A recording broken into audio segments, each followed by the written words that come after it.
Olá, meus amores, tia Érica de volta aqui com vocês.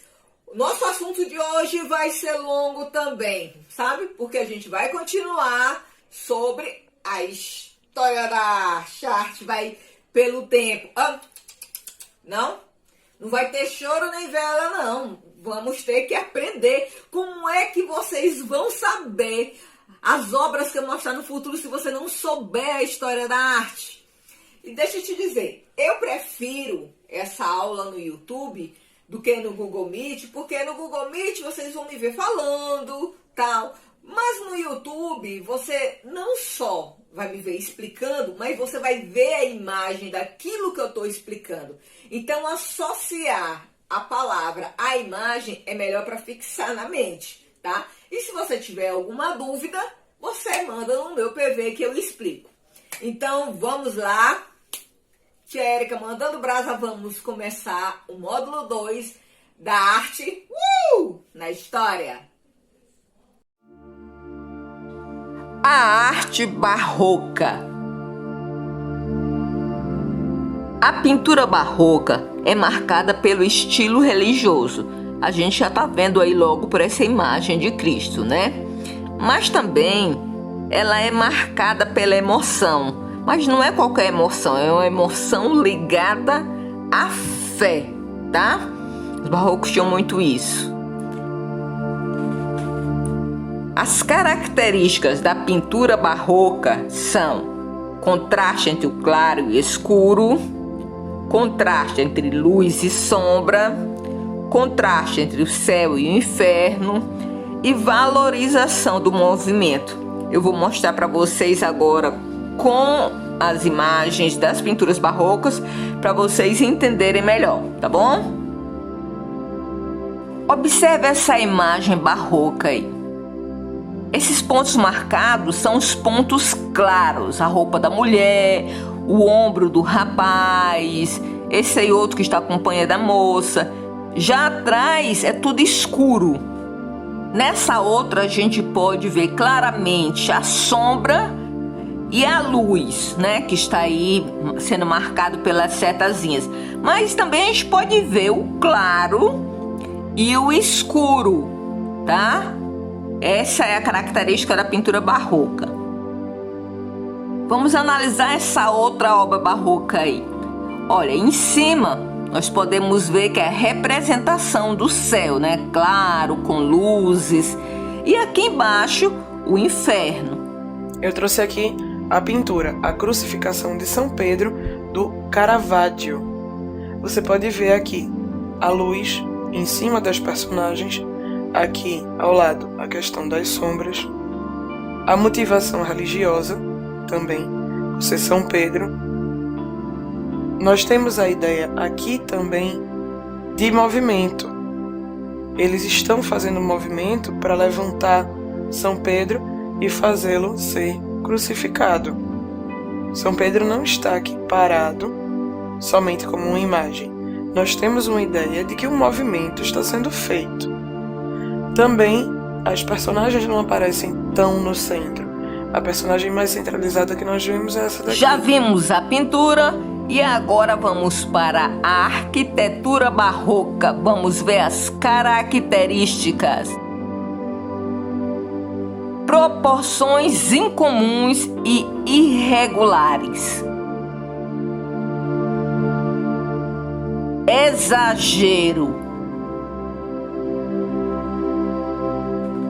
Suntuosidade, que quer dizer luxuoso, fino, delicado, rico. Cenas realistas. Espaços ovais.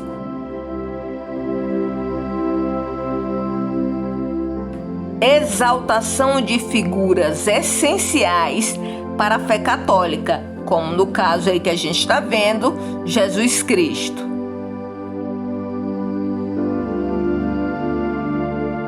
Presença de murais nos tetos. A gente já viu uma escola que fez isso, né?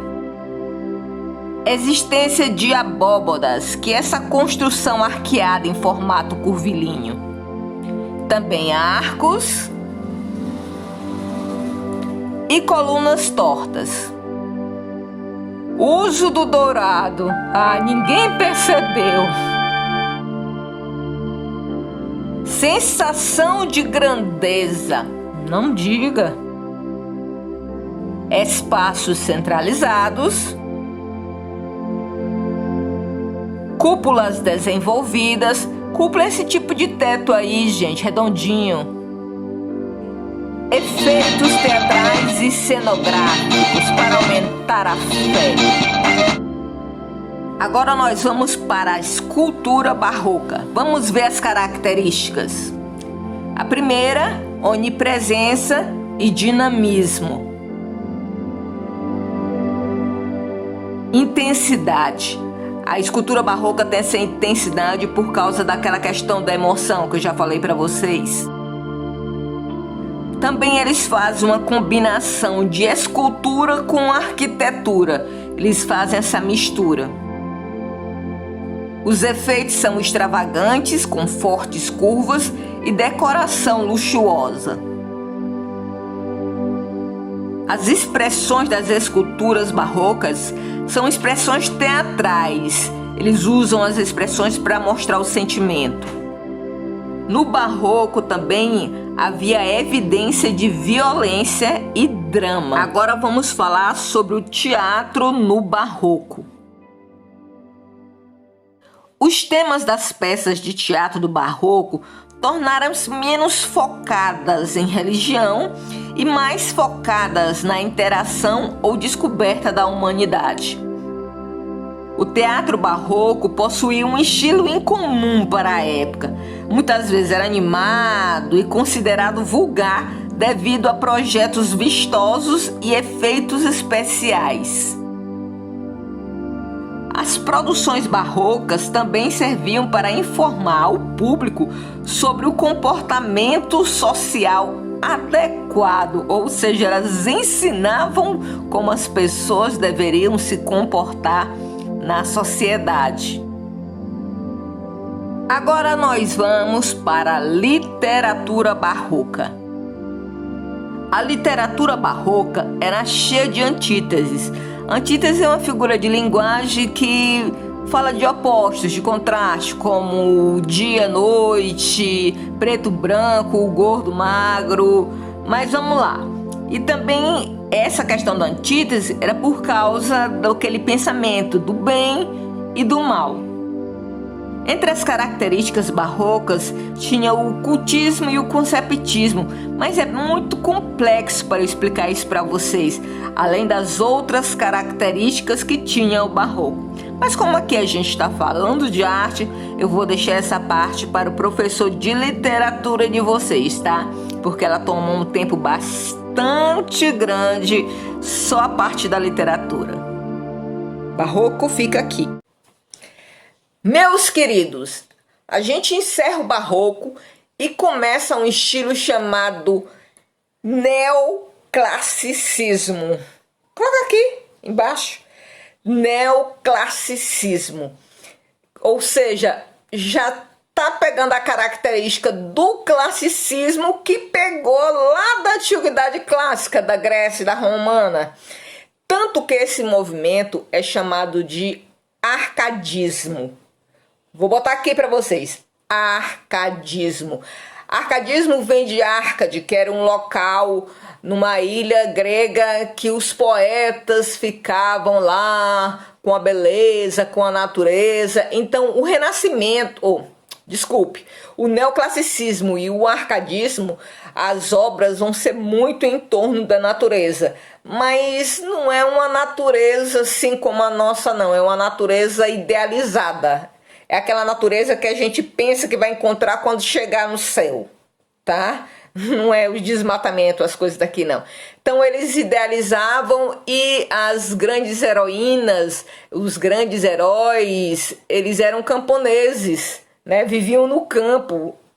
Interessante. Nenhum deles que pintava ou escrevia morava no campo, morava na cidade. Eu acho que é por isso que eles inventavam essa natureza que não existe. Vamos lá falar sobre o neoclassicismo, chamado de arcadismo. Falar de arcadismo é falar de natureza. Vocês lembram que eu falei que arcadismo vem de Arcade, que era uma ilha na Grécia onde os pastores, os poetas iam lá para se inspirar? Pois é, o neoclassicismo adotou esse nome de arcadismo para as suas poesias, esculturas, pinturas, e todas elas tinham a mesma característica. Vamos ver. A primeira é a oposição ao barroco. Observem bem aí que é uma imagem clara, colorida, não tem aquele contraste entre claro, escuro, nem sofrimento. A gente vê mais a questão da alegria nessa imagem aí. O tom fúnebre do barroco não existe. Temos o equilíbrio da busca e da perfeição. Claro, se eles estavam imitando os gregos, eles tinham que buscar essa perfeição nas formas. Retomada dos valores clássicos da Grécia e da Roma. Eu já falei isso para vocês. E aí nós temos uma escultura da Medusa, uma das minhas preferidas, né? Que é personagem aí Eros e Psique. Eros, filho de Afrodite, também da mitologia grega. Racionalismo. Enquanto o barroco era emoção, o Arcade era racional. Isso aí é o pensador, essa imagem aí. Aí a gente tem o bucolismo. Bucolismo, meu amor, são essas paisagens campestres que eles utilizavam como fuga da repressão da sociedade, tá? Aí eles utilizavam esta bela imagem aí, a imagem do campo, como refúgio. Pastoralismo, eu também já falei para vocês. Lá os poemas eram sobre as mulheres pastoras, o homem pastor que se apaixonava pelaquela mulher pastora no campo, né? Aquele amor natural.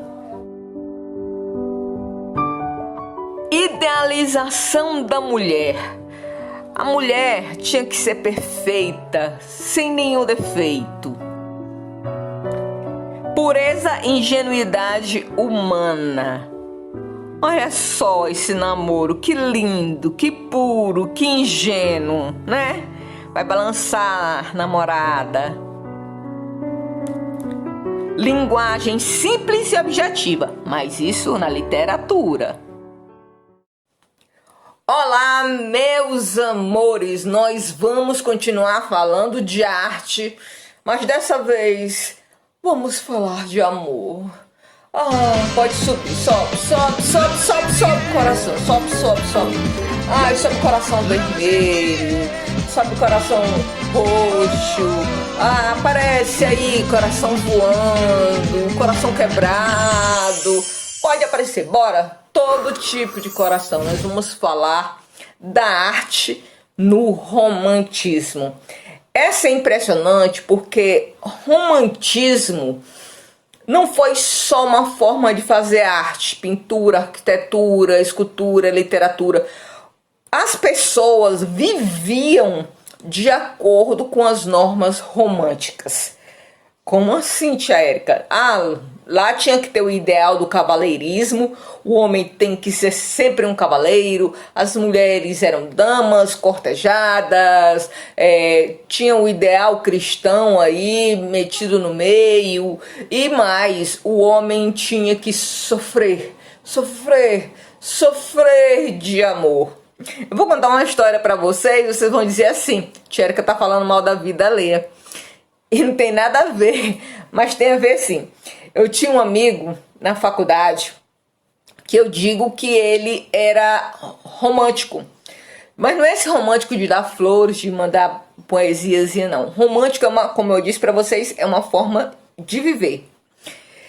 E ele se apaixonou por uma garota que não queria saber dele de jeito nenhum.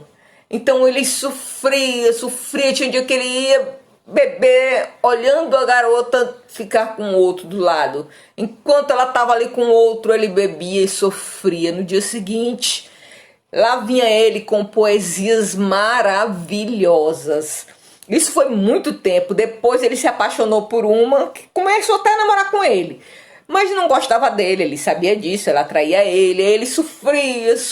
Toda vez que ele estava sofrendo, todo dia tinha uma poesia linda. Então, ele conheceu uma garota que gostava dele e retribuiu o amor dele. Ele não precisava mais sofrer de amor. Nunca mais escreveu uma poesia bonita. Pois é desse jeito. O romântico tinha que sofrer para poder escrever, né? Esses ideais de nobreza e tudo. Mas nós vamos falar sobre a arte no romantismo, tá? Embora no Brasil a gente tenha tido a primeira fase como indianista, né? Com nosso querido Gonçalves de Magalhães e Gonçalves Dias, da nossa terra, né? Bota a foto do homem aí. Ok. Aí na Europa não teve o indianismo, teve os contextos históricos, guerras medievais, mas o resto foi tudo igual. Agora a gente vai ver a pintura, arquitetura, escultura. Agora a literatura vamos passar por cima rapidinho, porque é muito grande. Vamos começar? Vamos para as características da pintura romântica. Na pintura, o romantismo contou com aspectos similares aos da arte barroca. A gente vai ver aí. O olhar subjetivo sobre o mundo, mas olha o contraste de cores e sombras. Eles pintavam a realidade de acordo com as suas emoções. Se ele estava feliz, então tudo era lindo. Religiosidade cristã. Aí vocês estão vendo Jesus Cristo, né, sendo carregado por Maria e os apóstolos. Esse quadro também representa religiosidade. Foi a primeira missa realizada no Brasil. Aí o padre e o resto aí, tudinho que está assinado, são índios. Aí nós temos a seguir a exaltação da natureza. Mas, gente, era uma natureza estilizada, uma natureza assim mais do que perfeita, não igual à nossa natureza. E com essa natureza supervalorizada, nós temos também o indianismo. Só para deixar claro, galera, o indianismo aconteceu mais aqui no Brasil, porque foi no período logo ali da descoberta do Brasil. José de Alencar fez seus personagens e daí saiu para pintura.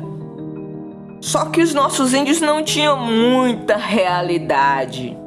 As indígenas possuíam uma beleza estilizada, ou seja, que não condizia com a realidade. Ela era super valorizada. Os nossos índios eram cultos, fortes, cristãos, eram praticamente cavaleiros medievais, né? Eles supervalorizaram também a questão do índio guerreiro. Temos também a valorização do amor sofrido e melancólico. Quanto mais a mulher desprezava, mais ele amava, mais ele ficava triste, sofrendo. Existia isso.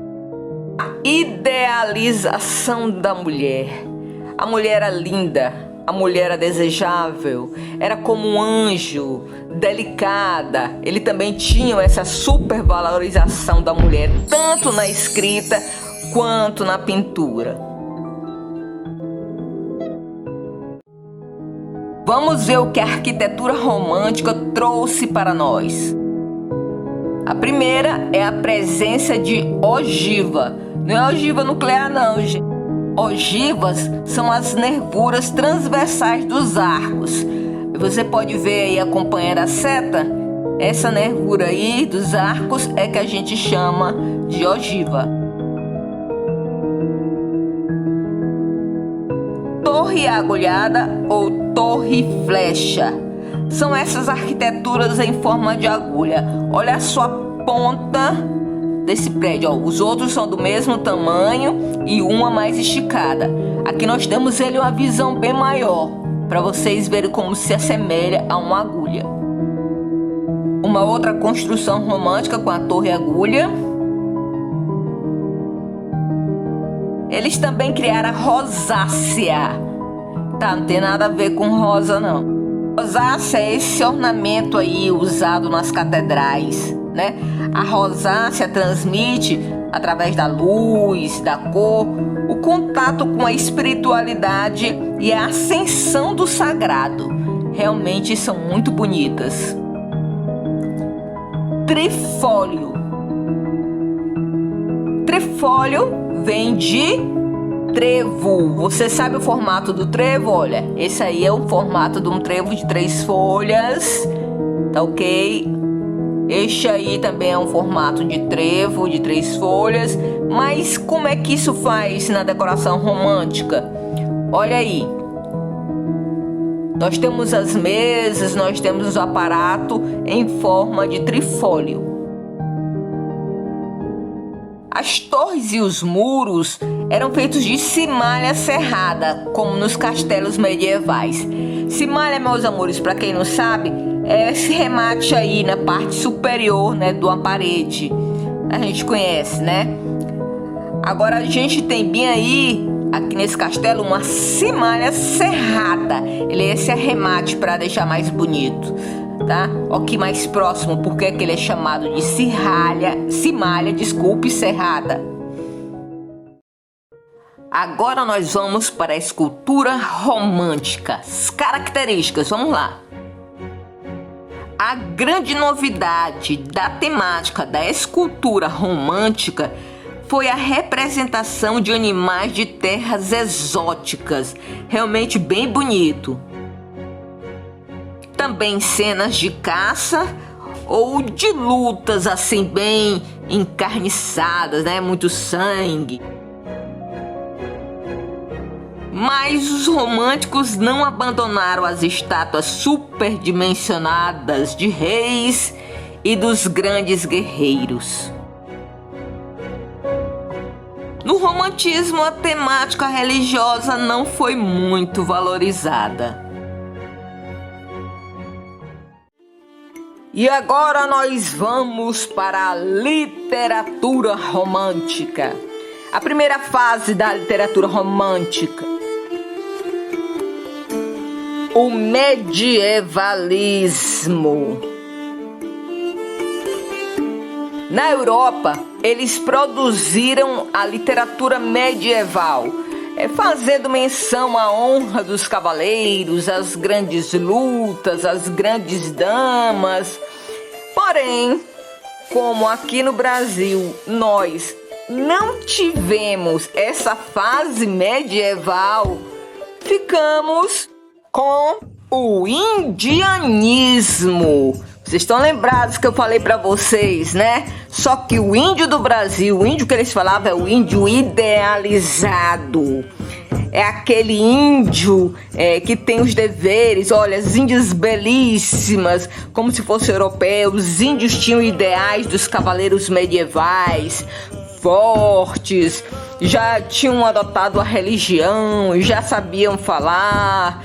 Isso aí foi uma das características. A segunda no Brasil foi o culto à natureza, mas também é uma natureza idealizada.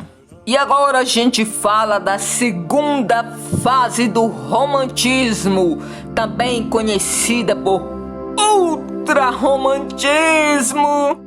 Amor, I love you. Amor, I love you. Amor, I love you.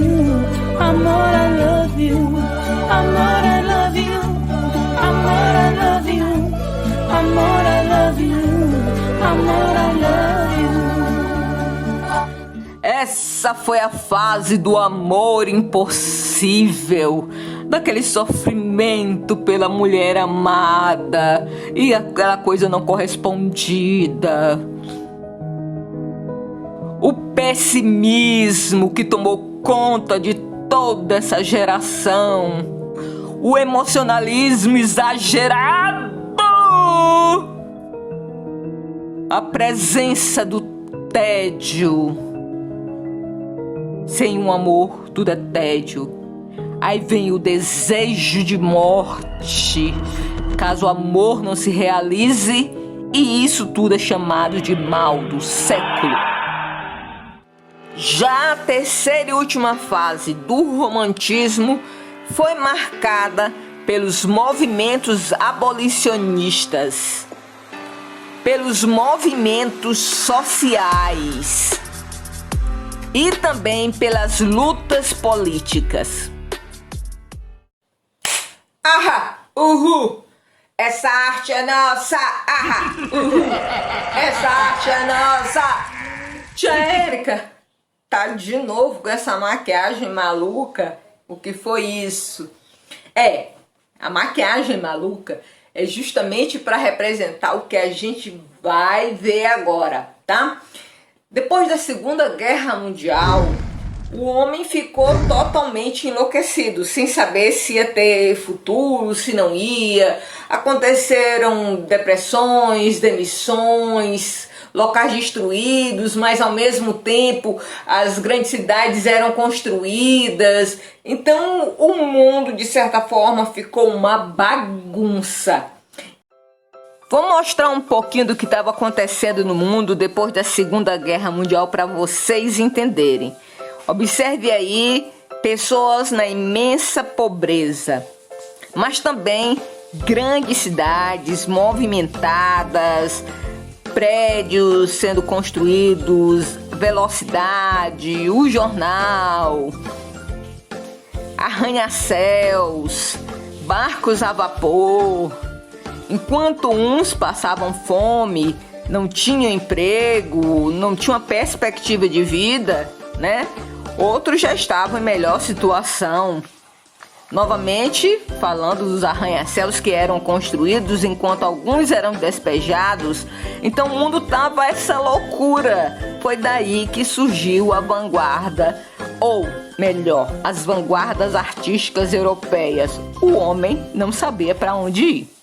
Então a arte resolveu romper os laços que tinha com todas as academias antigas, tá? Tudo que a gente viu, eles resolveram romper. E começou lá na Europa, por isso nós chamamos de vanguardas artísticas europeias. Cada um pensava na arte de um jeito totalmente diferente. Por exemplo, surgiu a arte dadaísta, futurista, cubista, surrealista, modernista, pós-modernista. Cada um queria fazer arte do seu jeito. Cada grupo tinha um jeito de fazer arte. E a gente vai ver essas características. Eu vou começar pelo dadaísmo, porque eu achei interessante, eu como professora de literatura também, uma frase que dizia Dada. O que significa Dada? Dada não significa nada. Olha só, vamos fazer arte de uma coisa que não significa nada. Inclusive, eles, para fazer poema, eles cortavam jornais, palavrinhas de jornais, colocavam num saco, sacudia, aí ia tirando a palavra que dava, ele ia copiando. Quando terminava, aquilo ali era um poema. Pensa só como é que funciona isso. A gente vai começar a dar essa parte interessante, muito louca da arte. Por isso que a tia Érica tá muito louca também. Vamos lá. Dadaísmo. Vamos ver as características. ênfase no absurdo,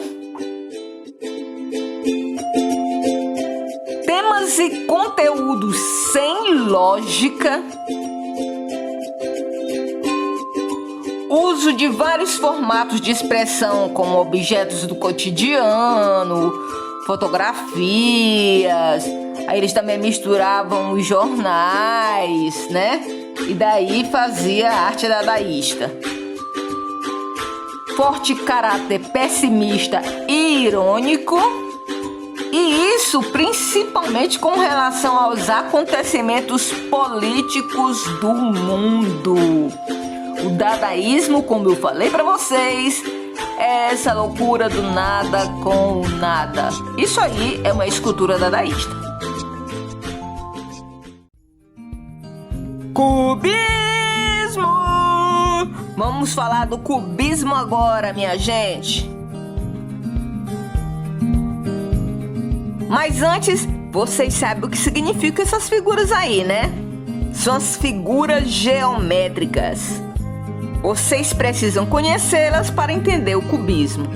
Olha só, um gatinho feito a partir de figuras geométricas. Observem só, a cabeça das pessoas aí feita com círculo, o corpo e o telhado feito com triângulo, a janela e a casa feita com quadrado e por último nós temos o que? É a porta, feita com o quê? Que figura é essa? Um retângulo. Então vocês estão vendo que as figuras geométricas podem formar desenhos. No cubismo, a representação da realidade é feita por meio das figuras geométricas. Oposição à ideia de arte como imitação da natureza. Também temos a fragmentação das formas e distração da realidade. No cubismo, uma das características era o antitradicionalismo, ou seja, o cubismo rompeu com os conceitos de harmonia, de proporção, de beleza, de perspectiva que a gente via nas outras escolas, nos outros pintores. É uma quebra radical com a arte acadêmica. Mas é interessante a gente ver as formas geométricas criando, né, novas imagens, novas figuras. Tudo com muita cor, né? Isso mesmo. Este é o cubismo. Futurismo. Observem a imagem desse cão. Preste atenção nas patinhas dele. O que elas estão representando para vocês? Que sensação ela lhe transmite? Quem respondeu que transmite ideia de velocidade, acertou. Para os futuristas, a pressa não era inimiga da perfeição. Eles valorizavam a dinamicidade. Havia o enaltecimento da audácia e da revolução. Exaltação da vida contemporânea, com ênfase em temas de tecnologia e em novos aparatos industriais. E por fim, a rejeição ao moralismo e ruptura com a tradição. Essas são as características do futurismo. Vamos falar agora do impressionismo. Os pintores impressionistas costumavam produzir suas telas ao ar livre. A intenção deles era capturar as tonalidades que os objetos refletiam segundo a iluminação solar em determinado momento do dia. Por exemplo, como aquele objeto reflete o sol à tarde ou pela manhã. Eles gostavam muito de cores.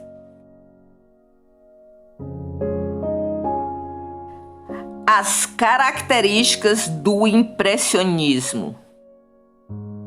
A primeira característica eu já falei, que é o registro das tonalidades das cores que a luz do sol produz em determinados momentos. Observem aí o que ele conseguiu capturar. Nessa outra tela, veja só o sol refletido na água. Outra característica são as figuras sem contorno nítido. Pode ver que aí não tem nitidez nem no casal, nem nos prédios. Não há nitidez nessa imagem.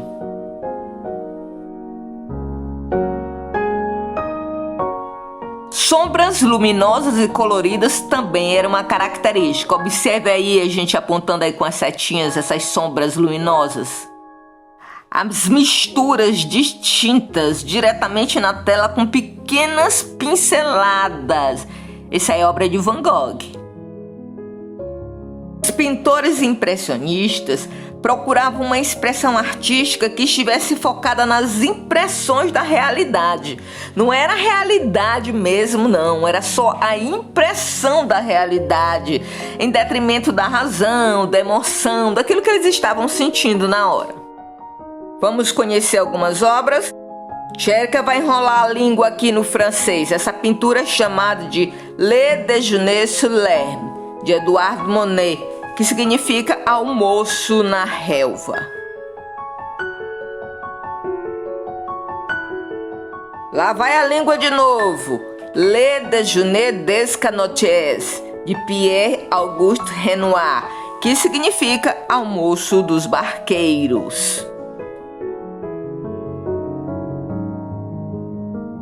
Esse quadro aí é de uma série de pinturas nenúfares de Claude Monet. Para vocês que não sabem o que é nenúfares, são aquelas plantas que crescem em águas paradas ou de movimentação lenta. Eu tenho certeza que você já viu uma coisa dessas aí. Essa é a Mulher de Sombrinha, de Renoir. Vejam só as pinceladas pequenas, curtinhas. Agora vamos falar do surrealismo. O surrealismo propõe a valorização da fantasia. Também procura a valorização da loucura e a utilização da reação automática. O que é isso, tia Érica? Você olha essa imagem e o que vier primeiro à sua mente é a sua reação automática a ela. É por isso que os surrealistas deixam-se levar pelo impulso, registrando tudo que vier à mente, sem se preocupar com a lógica. O que ele estiver pensando naquele momento deu impulso, eu quis pintar isso, pintei. Ele não quer saber se você entende, ou se tem lógica, ou se não tem lógica. Essa pintura aí para mim nunca teve lógica, mas eu acho ela linda. Esse cara aí super estranho é o pintor Salvador Dalí, um dos grandes nomes da pintura surrealista, e também foi ele que pintou essas obras que vocês viram. Meus amores, o tormento já tá acabando. Eu sei que é muita informação para a cabeça de vocês. Também a gente estava olhando a história da arte lá desde o início até o dia de hoje. Eu costumo dizer, quando eu estou dando aula de literatura, que a partir das vanguardas artísticas europeias, o modernismo, o pós-modernismo, é a bagunça da literatura. E, como professora de arte, eu digo que é a bagunça da arte também, tá?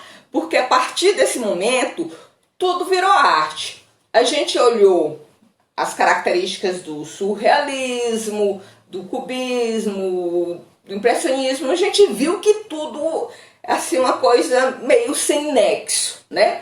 Como eu mostrei para vocês, o homem representava o seu próprio estilo. Cada grupo queria seu próprio estilo de arte.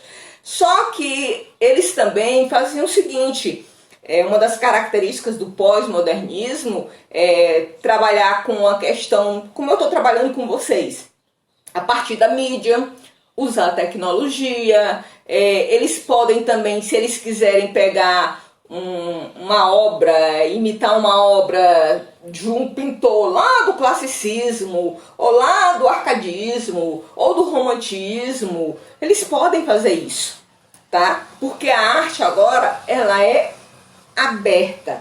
Então, tudo isso que nós vimos, né, faz parte dessa nova tendência, né? Eu fico aqui pensando aqui no que dizer, porque é tanta coisa que a gente vê. A gente viu as obras de Romero Brito, né, em outras aulas. A gente olha coisas cubistas, coisas com sentido, coisas sem sentido. Agora vamos lá. Até antes dessa ruptura, nós tínhamos uma arte, por exemplo, assim,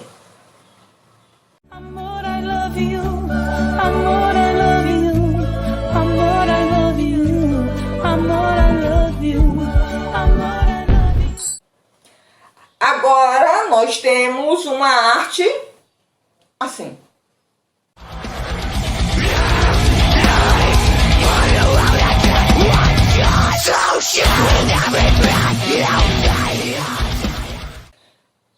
A beleza era assim. Linda, mais que demais, você é linda sim. Onda do mar, do amor que bateu em... Agora, a beleza é assim. Mas isso é coisa feia. Isso é coisa feia. Oh, mas isso é coisa feia. Isso é coisa feia. Vocês estão entendendo essa questão de ruptura com o passado? A gente pode pintar de qualquer jeito. Olha, pinta aí alguma coisa em sua casa. Faz alguma demonstração. Você pode ser um grande pintor futuramente. Tá bom? A tia Érica vai encerrar por aqui, tá certo? Deixando para vocês um super beijo e falando uma coisa que eu não falei no início. Ei, você não está inscrito? Como pode? Romantismo, exagero do romantismo agora. Como pode? Como pode? Quanto sofrimento. Inscreva-se agora. E dá um like aí, curte o nosso canal, tá certo? Vamos lá, um super beijo. E a próxima aula eu prometo que vocês vão gostar, porque a gente vai falar, sabe de quê?